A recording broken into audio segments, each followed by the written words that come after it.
বিএনপির ৪৬তম প্রতিষ্ঠাবার্ষিকী আজ। গণতন্ত্রকে নির্বাসন থেকে ফেরানোর সময় এসেছে বললেন তারেক রহমান।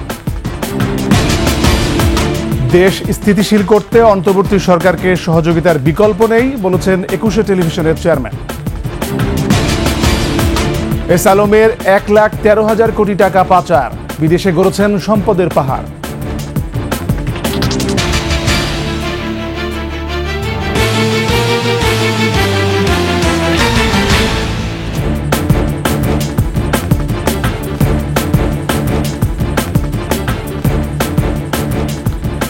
শুনছিলেন ফার্স্ট সিকিউরিটি ইসলামী ব্যাংক পিএলসি সংবাদ শিরোনাম। আমন্ত্রণ সকালের ২১শে সংবাদে, সাথে আছি আমি MAG ওসমানী। দর্শক, ২১শে টেলিভিশনের সংবাদ একই সাথে দেখতে পাবেন আমাদের ফেসবুক পেজ www.facebook.com/2124 অনলাইনে। এছাড়া সাবস্ক্রাইব করতে পারেন www.youtube.com/21etv চ্যানেলে। এছাড়া সংবাদে আরও থাকছে ২০,০০০ কোটি টাকার অবৈধ সম্পদের মালিক সাংসদ বাবু, অঘোষিত জমিদার কুমিল্লার বাহার।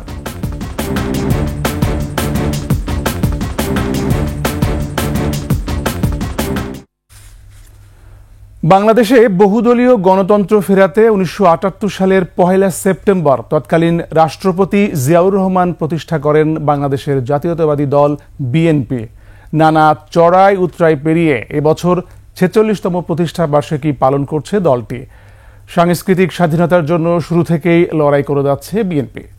মাহমুদ হাসানের প্রতিবেদন। সংবিধানের ৪র্থ সংশোধনীর মাধ্যমে একদলীয় বাকশাল প্রতিষ্ঠার পর রাজনীতিতে যে শূন্যতা তৈরি হয় তা পূরণ করতেই দেশবাসীর আকাঙ্ক্ষার ভিত্তিতে বিএনপির অভ্যুদয় ঘটে। ১৯৭৮ সালে ১ সেপ্টেম্বর বহুদলীয় গণতান্ত্রিক প্রক্রিয়া ফেরাতে বাংলাদেশ জাতীয়তাবাদী দল বিএনপি নামে নতুন রাজনৈতিক দলের ঘোষণা দেন জিয়াউর রহমান। দল গঠনের সময় সামাজিক শক্তি, দেশের বৌদ্ধ মহল আর মেধাবীদের দলে টানেন জিয়াউর রহমান। দলে মেধাবী তরুণদের সংখ্যা ছিল প্রায় অর্ধেক। বিএনপি যখন গঠিত হয় তখন মোটামুটি দেশের প্রধান প্রধান রাজনৈতিক শক্তিগুলো এর মধ্যে অন্তর্ভুক্ত ছিল, এবং দল গঠনের পেছনে একটা বড় কারণ ছিল দেশে সাধারণ নির্বাচন অনুষ্ঠান করতে হবে। রাষ্ট্র কাঠামোর পরিবর্তন আর আন্তর্জাতিক বিশ্বে বাংলাদেশকে পরিচয় করিয়ে দিতে জিয়াউর রহমানের ভূমিকা ছিল অনন্য। সর্বস্তরের মানুষের সাথে আত্মিক সম্পর্ক গড়তে দেশের প্রত্যন্ত অঞ্চলে ঘুরে বেরিয়েছেন তিনি। সাধারণ মানুষের সঙ্গে, গ্রামের মানুষের সঙ্গে তার নিজের একটা ব্যক্তিগত আত্মিক সম্পর্ক স্থাপন করা। মুক্তবাজার অর্থনীতি তৈরি করে সবার জন্য সমান সুযোগ তৈরি করেন বিএনপির প্রতিষ্ঠাতা। রাষ্ট্র পরিচালনায় স্বল্প সময়ে পৌঁছে যান সাধারণ মানুষের কাছে। মুক্তবাজার অর্থনীতির মাধ্যমে সকলকে সমান সুযোগ দিয়েছিল, যে কারণে ব্যক্তিঘাত কিন্তু তখন উঠে এসেছে।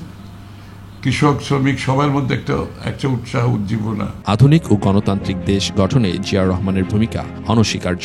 দেশের বাইরে ওনার যে ভাবমূর্তি উনি সৃষ্টি করেছেন, যে সুসম্পর্ক সৃষ্টি করেছেন, সেই ধারাবাহিকতায় দেশনেত্রী বেগম খালেদা জিয়া ওনার আমরা করেছি, এবং তারেক রহমান সাহেবের যে ভিশন সেটা কিন্তু সেই ভিত্তির উপরেই ভিশন। ৪ বছর শাসনের পর ১৯৮১ সালের ৩০ মে ব্যর্থ সামরিক অভ্যুত্থানে চট্টগ্রামে শহীদ হন জিয়াউর রহমান। দেশবাসীর শ্রদ্ধা আর ভালোবাসায় সিক্ত নয়নে জিয়াউর রহমানকে শেষ বিদায় দেয়া হয়। এরপর পার্টির হাল ধরেন খালেদা জিয়া। ১৯৯১ সালের ১৯ মার্চ পঞ্চম জাতীয় সংসদ নির্বাচনে বিজয়ী হয়ে প্রধানমন্ত্রীর দায়িত্ব নেন বেগম খালেদা জিয়া। ২০০১ সালে অষ্টম জাতীয় সংসদ নির্বাচনে আবারও সরকার গঠন করে বিএনপি। ২০১৮ সালের ফেব্রুয়ারি থেকে দলের ভারপ্রাপ্ত চেয়ারম্যানের দায়িত্ব পালন করে আসছেন তারেক রহমান। দলকে সঠিক পথে পরিচালনার জন্য নেতাকর্মীদের নির্দেশনাও দিচ্ছেন তিনি। প্রতিহিংসা, প্রতিশোধে লিপ্ত হবেন না দয়া করে। জিয়াউর রহমানের জনপ্রিয়তাকে ভয় পেত বলেই গত ১৬ বছর ধরে বিএনপির নেতাকর্মীদের উপর অমানসিক দমনপীড়ন চালিয়েছে আওয়ামী লীগ সরকার। ছাত্র জনতার আন্দোলনে শেখ হাসিনা সরকারের পতনের পর মুক্ত বাতাসে এবার ৪৬তম প্রতিষ্ঠাবার্ষিকী পালন করছে বিএনপি। এই বন্যার্থ মানুষের জন্য এবং যারা শহীদ হয়েছে তাদের সম্মানে আমরা এবার কোনো জাঁকজমক আনন্দজনক করব না।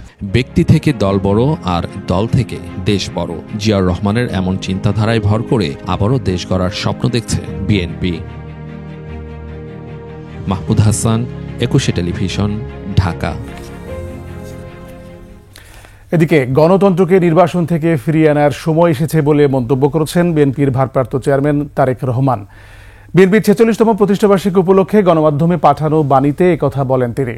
বলেন, আইনের শাসন, মত প্রকাশ, সংবাদপত্র ও বিচার বিভাগের স্বাধীনতা নিশ্চিত করতে পারলে দেড় যুগব্যাপী গণতান্ত্রিক আন্দোলনের শহীদদের আত্মদান সার্থক হবে।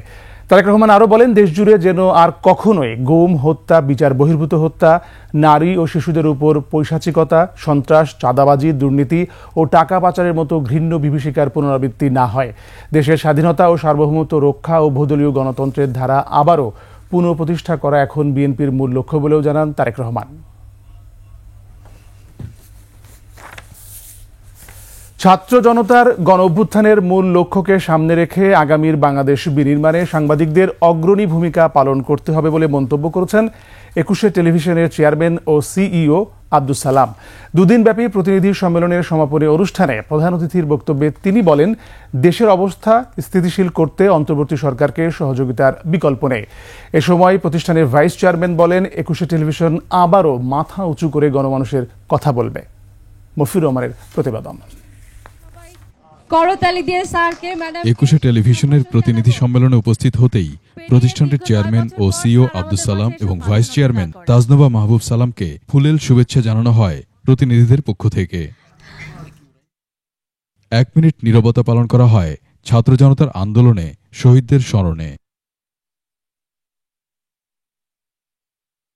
প্রধান অতিথির বক্তব্যে ২১শে টেলিভিশনের চেয়ারম্যান এবং সিইও বলেন, স্বৈরাচারী সরকার উৎখাতের আন্দোলনে সারা দেশে শহীদদের নিয়ে অনুসন্ধানী খবর এখনও গণমাধ্যমে উঠে আসেনি যথার্থভাবে, অথচ নতুন ইতিহাস নির্মাণে এগুলো অনন্য সম্পদ আমাদের। বিভিন্ন জেলায় সারা বাংলাদেশ জুড়ে এই সমস্ত ছাত্র, মজুর, রিক্সাওয়ালা যারা শহীদ হয়েছে, আমরা দেখেছি যে লাশ ভ্যানে করে এরকম জড়ো করে বিভিন্ন কবর দেওয়া হয়েছে।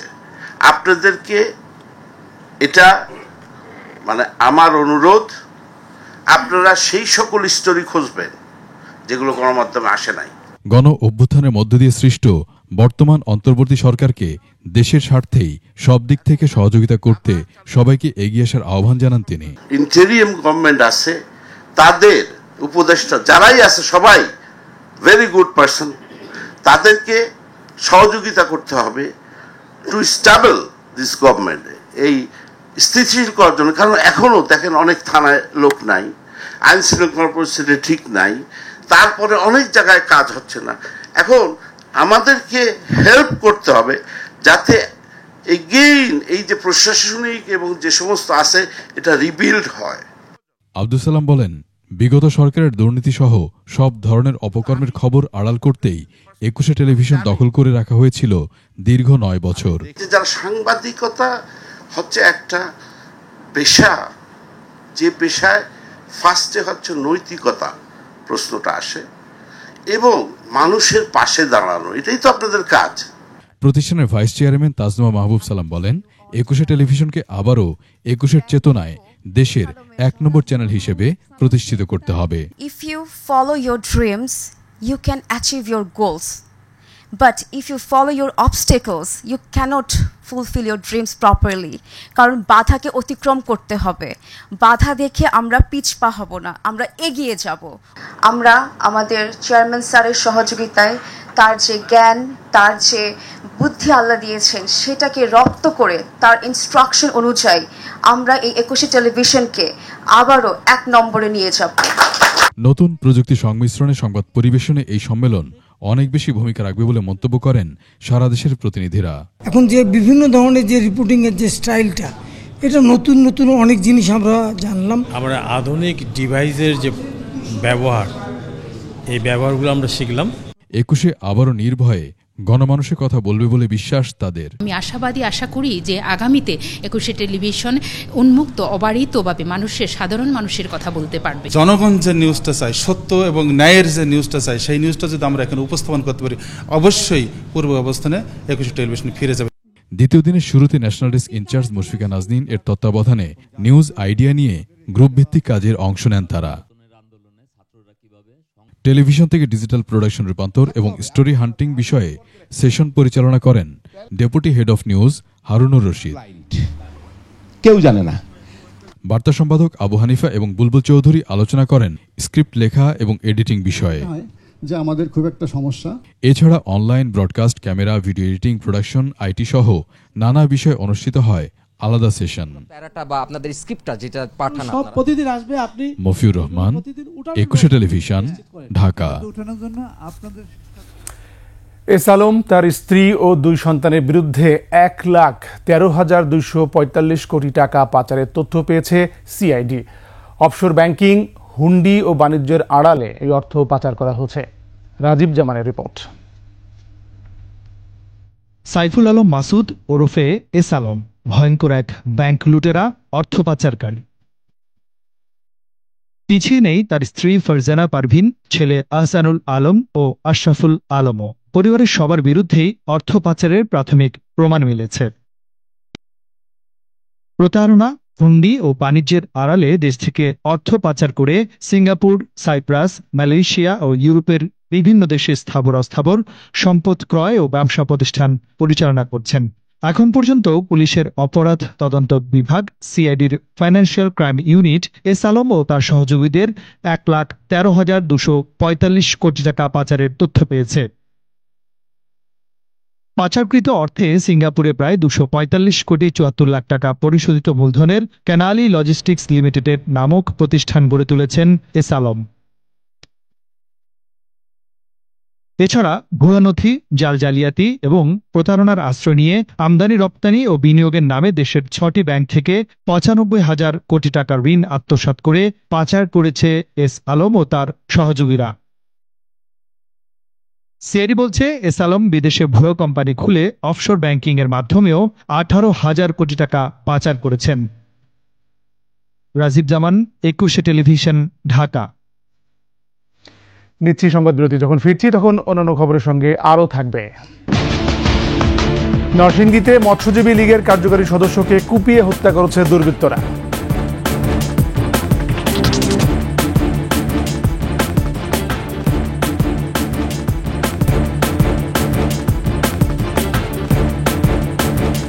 আবার আমন্ত্রণ, একুশে সংবাদ।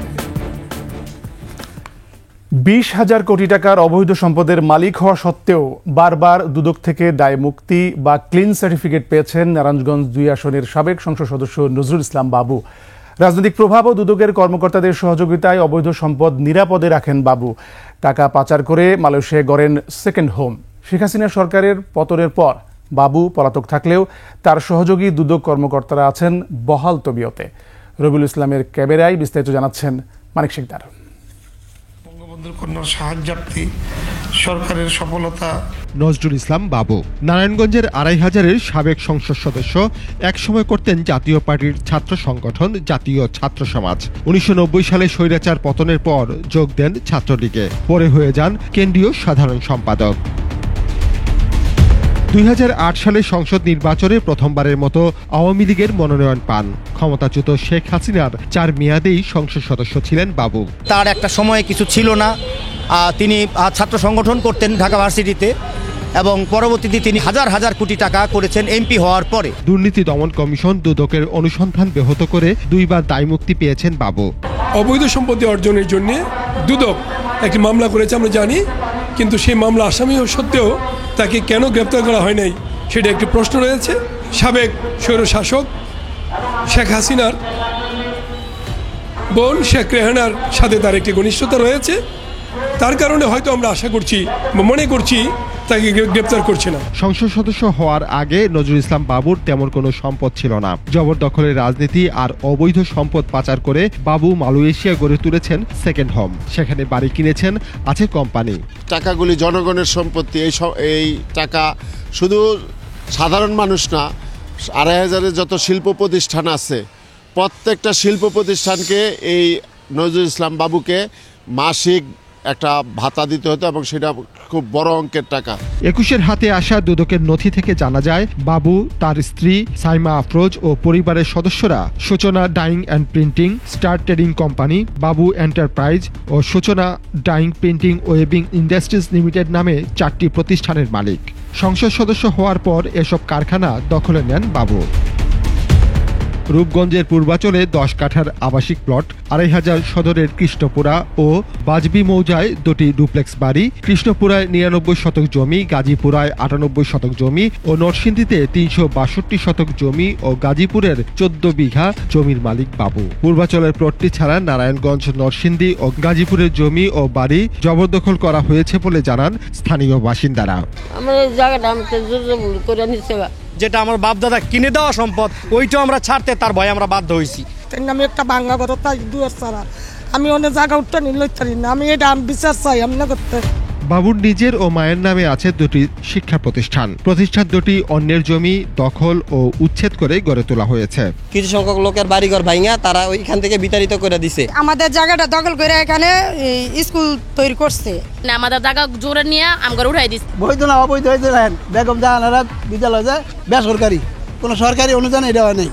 রাজধানী গুলশান 1 নম্বরে 4200 বর্গফুটের ফ্ল্যাট, শান্তিনগর ইস্টার্ন পিয়ারে 2170 বর্গফুটের ফ্ল্যাট, সিদ্ধেশ্বরীতে 2300 বর্গফুটের ফ্ল্যাট, বিজয়নগরে 1050 বর্গফুটের অফিস ও গুলশান শপিং কমপ্লেক্সে 8টি দোকানের মালিক বাবু।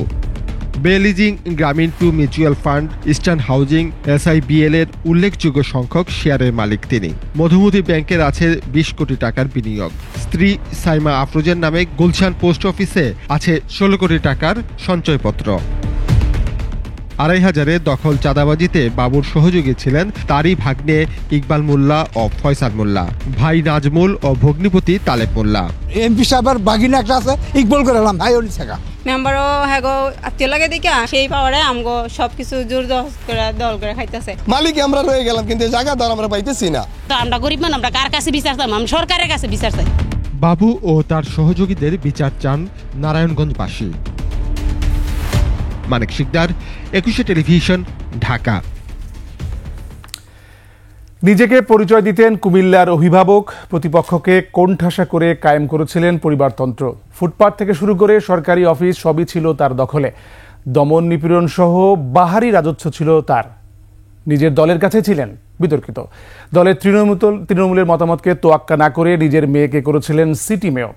তার দখল থেকে রক্ষা পায়নি ঐতিহাসিক বীরচন্দ্রনগর মিলনায়তন, কুমিল্লা ক্লাব, এমনকি ডায়াবেটিক সমিতি, এমনকি জেলা আওয়ামী লীগের কার্যালয়েও তার দখল থেকে রক্ষা পায়নি। কুমিল্লার রাজা খ্যাত সাবেক এমপি আকামা বাহাউদ্দিন বাহারের বাহারি রাজত্ব নিয়ে ডেস্ক রিপোর্ট।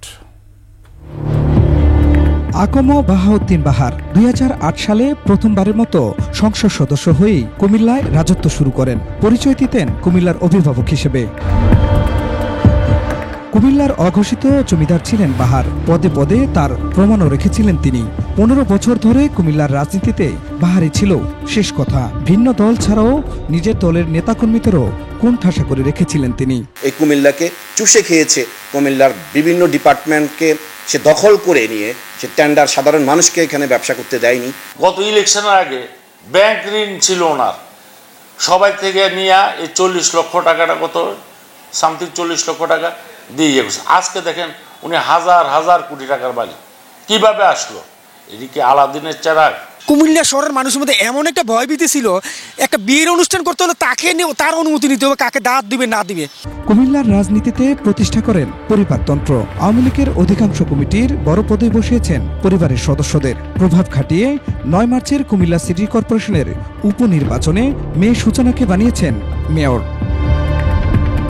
কুমিল্লার সড়ক ও জনপথ, গণপূর্ত অধিদপ্তর, জনস্বাস্থ্য প্রকৌশল, পানি উন্নয়ন বোর্ড সহ সব সরকারি প্রতিষ্ঠান ছিল বাহার সিন্ডিকেটের কাছে জিম্মি। প্রতিষ্ঠানগুলোর সব ঠিকাদারি কাজ পেতেন বাহার পরিবার। চরথায় হিন্দুদের জায়গা দখল করে করেছেন বিলাসবহুল বাড়ি। 5 আগস্ট শেখ হাসিনার পতনের পর জনতার রোষানলে পড়ে সেই বাড়ি। নিয়ম তোয়াক্কা না করেই বাহার মালিক হয়েছেন কুমিল্লা হাউজিং এস্টেটে 3টি প্লটের। বীরচন্দ্রনগর মিলনায়তন ও গণপাঠাগারের জায়গা দখল করে বানিয়েছেন মার্কেট। রামঘাটে আওয়ামী লীগ অফিস দখল করে বানিয়েছেন বিশাল অট্টালিকা। টাউন হল ও কুমিল্লা ক্লাবও ছিল তার দখলে। স্ত্রী দখলে ছিল ডায়াবেটিক সমিতি। এছাড়া বিদেশের মাটিতেও গড়েছেন সম্পদ। সব মিলে তার সম্পদের পরিমাণ প্রায় 1,500 কোটি টাকা।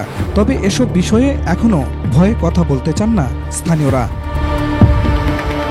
গণ অভ্যুত্থানের পর আত্মগোপনে চলে যান বাহার ও তার পরিবারের সদস্যরা। কুমিল্লায় অবসান ঘটে বাহার লীগের। খুরশিদ আলম মুকুল, ডেস্ক রিপোর্ট, 21 টেলিভিশন। নরসিংদীতে লিজন মোল্লা নামের একজনকে কুপিয়ে হত্যা করেছে দুর্বৃত্তরা। শনিবার রাত 12টার দিকে পৌর শহরের বাসাইল শাহী ঈদগাহ মাঠে এই ঘটনা ঘটে। বাসাইলের বাসিন্দা নিহত লিজন মোল্লা জেলা মৎস্যজীবী লীগের কার্যকরী সদস্য ছিলেন। স্থানীয়রা জানায়, বাসাইলের ট্রমা সেন্টারে কাজ শেষে বাড়ির উদ্দেশ্যে বের হন লিজন। এমন সময় ঈদগাহ মাঠের কাছে পৌঁছলে আগে থেকে উৎপেতে থাকা দুর্বৃত্তরা তাকে ছুরিকাঘাতে গুরুতর আহত করে। স্থানীয়রা উদ্ধার করে সদর হাসপাতালে নিলে চিকিৎসক তাকে মৃত ঘোষণা করেন।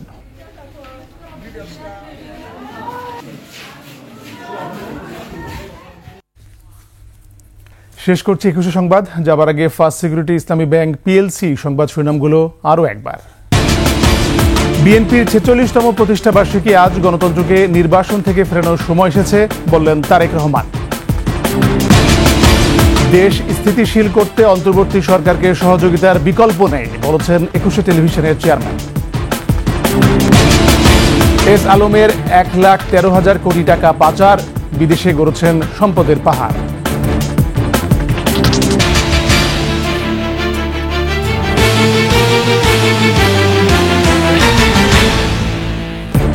সর্বশেষ সংবাদ জানতে ডায়াল করুন 2024 নম্বরে আর ভিজিট করুন 21tv.com ওয়েবসাইটে। এছাড়া ফেসবুকে ভিজিট করতে পারেন www.facebook.com/2124 অনলাইনে।